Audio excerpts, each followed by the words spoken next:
In this video, I'm going to talk about the top 10 biggest tourist traps and scams that every single one of you has to look out for when traveling to Australia. And the worst mistakes that a first-time traveler like myself always seems to make. You know what? I bet even the locals living here don't even know half of those. But let's get into it.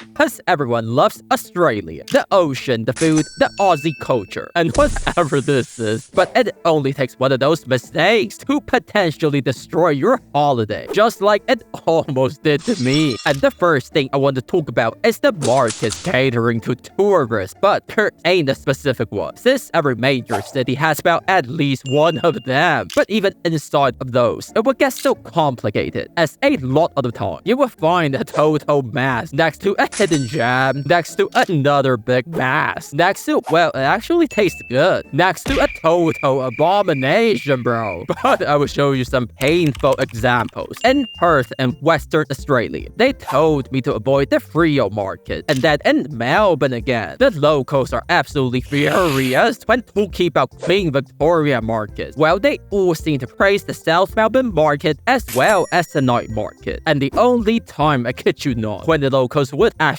go and visit those tourist markets is when there is a celebration going on, a special event, or they lost direction and went in there by total mistake. So what I would always do, you know, outside of asking locals, is that you can simply check the reviews and see if those good reviews are left by the locals living here, saying they have been in town for decades and they still go there to buy stuff. Or is it a ton of tourists saying how they have bought authentic boomerang, possibly from China, for $100? But that will not be the most atrocious trap that I can't believe tourists still fall for to this day. Cause up next, you've got the American brands like Starbucks. Gosh, even saying that makes me want to puke up. Okay, lads, your boy don't want to get into trouble, so I'm not dropping any names. But how silly it is for American tourists to travel all across the Pacific, sit in a plane for 15 hours, I think it was, and then just go straight to the same fast food restaurant and cafe that they already went to God knows how many times, instead of having the best iconic dishes Aussie food culture has to offer. I mean, the last time I checked, so many American brands were actually struggling in Australia because the locals wouldn't go there and they only make money off of tourists. And the cost is almost the same as back home anyway. As in California, I had to pay $14 for the combo, but here in Australia, bro, it's still about $10 together. Okay, that's a massive discount. Can we really call that a tourist trap?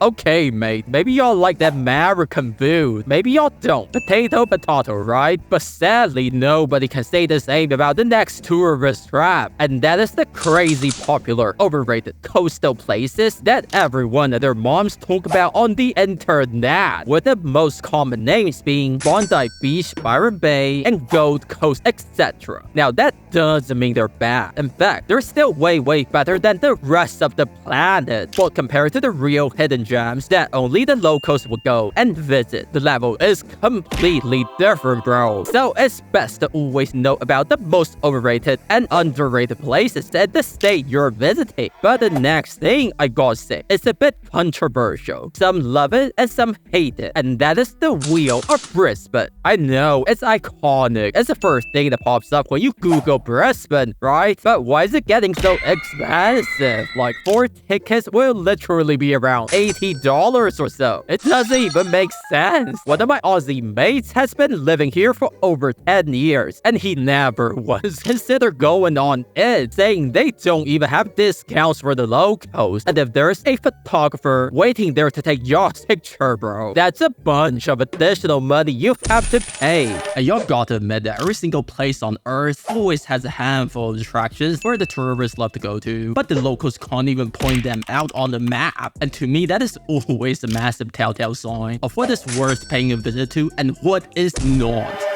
But that would not be as disappointing as the drop bears, bro. I came all the way to see the legendary Australian creature, and they're literally just taking a nap, mate. I even got ready for my blood to be sucked. Can you imagine the disappointment? Up next, you've got the fancy-looking restaurants directly next to the crazy popular tourist places, especially the ones facing the ocean, or maybe like a river with multinational menus and signs. Bro, I'm just saying. Hey, if y'all don't see any locals eating there, then maybe it's best to avoid it. Then you also have to worry about the paid breakfast buffet at most generic fancy hotels across Australia. The reason is not that they're bad, but so many tourists I know literally miss out on having the best local Aussie food because they ate too much at the generic hotel buffet, and then they have the guts to complain, oh, there's nothing special about the food and drinks in Australia. Bro, you literally drink out of a coffee machine. What do y'all expect, man? So do yourself a favor, say no to the food in the hotel, and just go out there to find the best local breakfast Australia has to offer. The only ever time I would go out of my way to pay for it is that so many of the hostels will give you brekkie, aka breakfast, and sometimes even dinner costing only a few more bucks. Like in that case, I don't see a reason not to,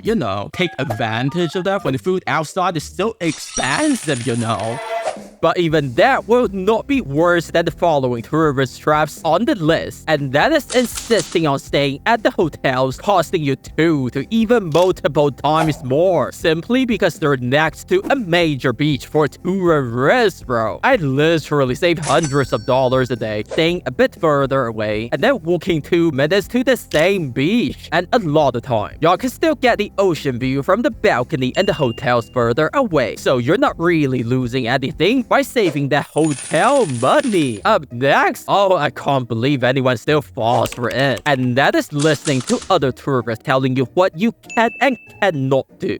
And yes, that may also include me. Gosh, now I'm being a hypocrite, but I'm mostly talking about the negative behavior. Like they would say it's okay to toss away rubbish, do whatever you want with the wild animals. Oh, and don't forget the most important, be generous and give people tips just like in America. That's literally what other tourists told me before I even visited here. So it's safe to say that if y'all want to know anything about Australia, go talk to Aussies. They know it better than any of us. But seriously, mate, sometimes the sarcastic humor you guys have is literally killing me. Like for so many months, I didn't dare to venture into the bush because y'all guys told me that who snake is going to come out of nowhere and run me over.